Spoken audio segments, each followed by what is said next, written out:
Banyak anak, banyak rezeki. Bener gak sih? Assalamualaikum warahmatullahi wabarakatuh. Perkenalkan, nama saya Muhammad Aksan Ahdiat dari SMA Negeri 13 Jakarta, kelas 11-1. Di sini saya akan menampilkan analisis hubungan antara angka harapan hidup dengan angka rata-rata tingkat kesuburan wanita di negara berkembang. Nah, dalam penelitian ini ada beberapa bab yang saya tampilkan. Yang pertama adalah latar belakang, yang kedua tujuan dan manfaat, yang ketiga metode, yang keempat target project, yang kelima timetable, yang keenam mind mapping, yang ketujuh data, dan yang kedelapan analisis data, dan yang terakhir kesimpulan dan saran. Nah, penelitian ini dilatar belakangi oleh topik ini oleh penulis sebagai upaya untuk memahami hubungan antara angka harapan hidup atau AHH dan angka rata-rata tingkat kesuburan atau ARTK pada wanita di negara berkembang. Hal ini dilatar belakangi oleh pertanyaan yang muncul pada Ujian Olimpiade Sains Nasional atau OSN pada tahun 2023 tentang kependudukan. Angka harapan hidup dan tingkat kesuburan pada wanita di negara berkembang memiliki hubungan yang saling terkait dan memberikan dampak signifikan terhadap pembangunan dan kesejahteraan masyarakat. AHH merujuk pada usia rata-rata yang diharapkan seseorang mencapainya. Sementara, tingkat kesuburan pada wanita mengukur jumlah anak yang dilahirkan per wanita dalam suatu populasi. Dari data CIA Government menunjukkan bahwa banyak negara berkembang memiliki ARTK lebih dari 2. Sebagai contoh, di negara kita sendiri atau di Indonesia, rata-rata jumlah anak per keluarga masih di angka 2.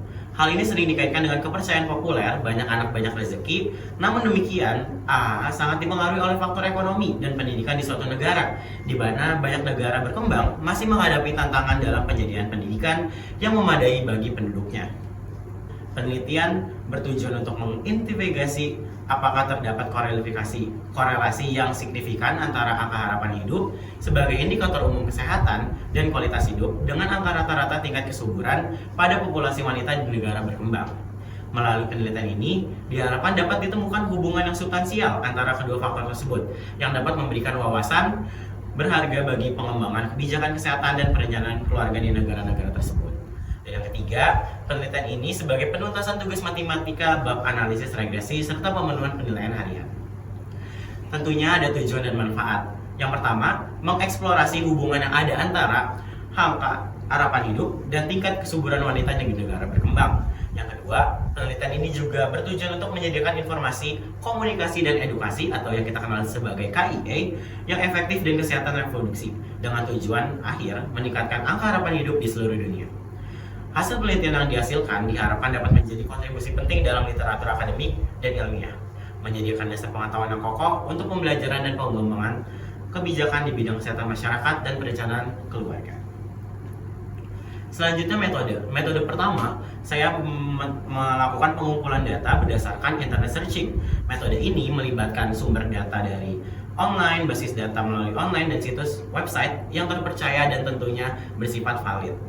Selanjutnya ada pengolahan data pada penelitian kali ini saya menggunakan metode kuantitatif. Metode kuantitatif ini sebuah metode penelitian yang di dalamnya menggunakan banyak angka, mulai dari proses penjabaran, pengumpulan, hingga penafsiran.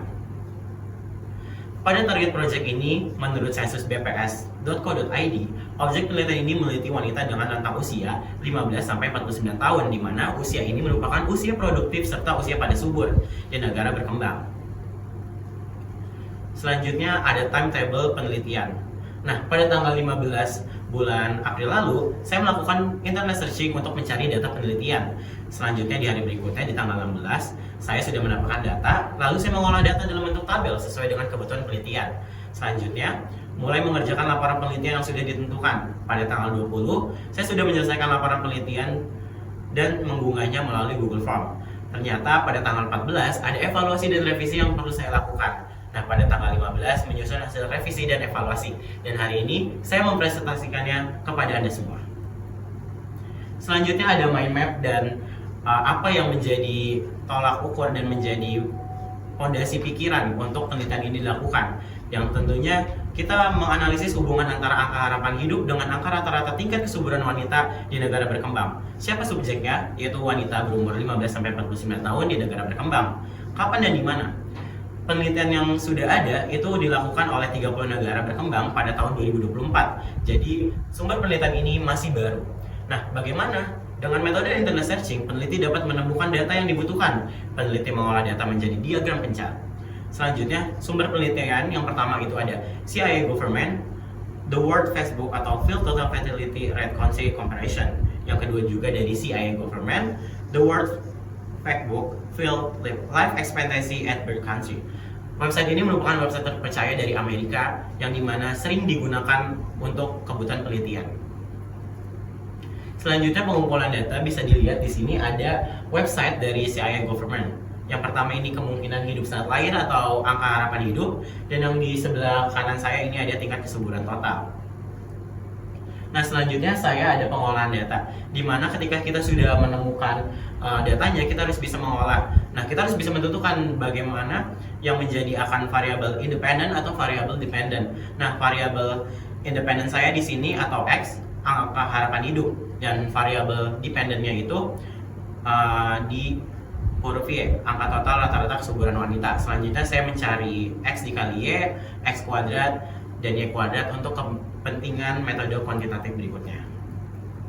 Seperti ini, pengolahan data. Yang pertama ini ada N, 30 jumlah datanya. Ada sigma X atau jumlah data ada 2090, sigma Y ada 98, dan sigma XY ada 6598, sigma X kuadrat ada 146.742, sigma Y kuadrat ada 390.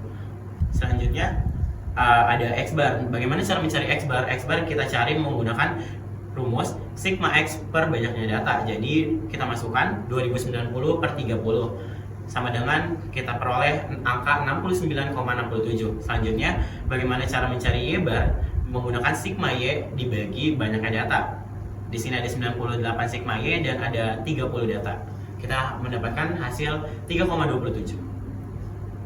Nah, selanjutnya dari pengolahan data ada kovariansi X dan Y serta standar deviansi X atau yang kita kenal sebagai XY. Nah, untuk mencari XY kita harus mengetahui sigma XY per N dikurang X bar dikali Y bar. Karena tadi kita sudah mengolah data di awal, kita tinggal memasukkan dari rumus-rumus tersebut. Nah, selanjutnya ada rumus dari SX, yaitu akar sigma X kuadrat per N dikurang X bar dikuadratkan. Selanjutnya pengolahan data yaitu persamaan garis regresi.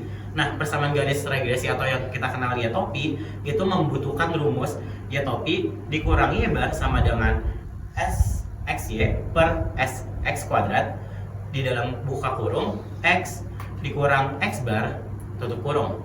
Nah, dari angka-angka yang sudah kita ketahui dan kita sudah olah di sebelumnya, kita tinggal memasukkan angka dan kita mendapatkan hasil Y topi atau persamaan garis regresi min 0,06x plus 7,45.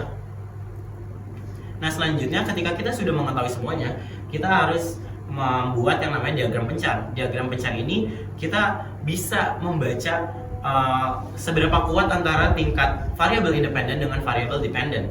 Nah, bisa dilihat ini dia menjorok ke bawah, di mana koefisien korelasinya sama dengan min 0,8 dan koefisien determinasinya 0,66. Nah, bagaimana mencari koefisien relasi atau bagaimana cara kita membaca diagram pencar? Selanjutnya ada analisis. Analisis yang pertama adalah koefisien korelasi R. Koefisien korelasi R adalah nilai yang menunjukkan kuat atau tidaknya hubungan linear antar dua variabel. Korelasi ini dilambangkan dengan huruf R yang nilainya berada di rentang min 1 sampai 1. Nilai R yang mendekati min 1 atau 1 menunjukkan hubungan yang kuat di antara dua variabel tersebut. Sementara nilai R yang mendekati 0 mengindikasikan hubungan yang lemah. Nah, selanjutnya kita menghitung nilai koefisien korelasi persen atau yang tadi kita sebut R. Nah, R ini membutuhkan rumus sigma XY dikurang N dikali X bar dikali Y bar per akar sigma X kuadrat dikurang N dikali X bar kuadrat. Selanjutnya akar tersebut dikali dengan akar sigma Y kuadrat dikurang N dikali Y bar kuadrat. Nah, karena kita sudah menghitung, kita mendapatkan hasil min 0,8. Selanjutnya koefisien determinasi atau R kuadrat. Koefisien determinasi menunjukkan sejauh mana kontribusi variabel bebas dalam model regresi mampu menjelaskan variabel dari variabel terikatnya. Oke, selanjutnya menghitung nilai koefisien determinasi. Koefisien determinasi kita membutuhkan R kuadrat dikali 100%. Yang tadi kita sudah dapat 0,6 dikali 100% sampai dengan 0,6. Nah, kesimpulan dari penelitian ini, dari diagram pecah tersebut menunjukkan korelasi negatif yang kuat berdasarkan nilai korelasi R dan korelasi persen. Di samping itu, berdasarkan korelasi determinasi R kuadrat menunjukkan pengaruh variabel independen terhadap variabel dependen dan berpengaruh sedang. Angka harapan hidup dan angka rata-rata kesuburan wanita di negara berkembang memiliki korelasi negatif yang kuat, yang artinya semakin tinggi angka rata-rata kesuburan pada wanita, semakin sedikit harapan hidup. Namun kita tidak dapat langsung menyimpulkan karena banyaknya faktor sosial yang mendukung, seperti kampanye child free, ketidakinginan untuk menikah, dan adopsi. Nah, saran dari penelitian ini adalah untuk mengatasi penurunan angka harapan hidup terkait dengan banyaknya anak, beberapa saran dapat dipertimbangkan. Yang pertama, kampanye pendidikan tentang perencanaan keluarga dan kesehatan reproduksi. Dan dari hal ini dapat meningkatkan kesadaran masyarakat. Yang kedua, penting untuk memperluas akses kontrasepsi yang aman, serta dukungan pemerintah terhadap program keluarga berencana itu penting. Terakhir, pendekatan holistik yang mempertimbangkan faktor budaya, sosial ekonomi, dan kesehatan yang membantu merumuskan solusi yang lebih efektif. Karena dua anak lebih sehat. Sekian, terima kasih dari saya. Wassalamualaikum warahmatullahi wabarakatuh.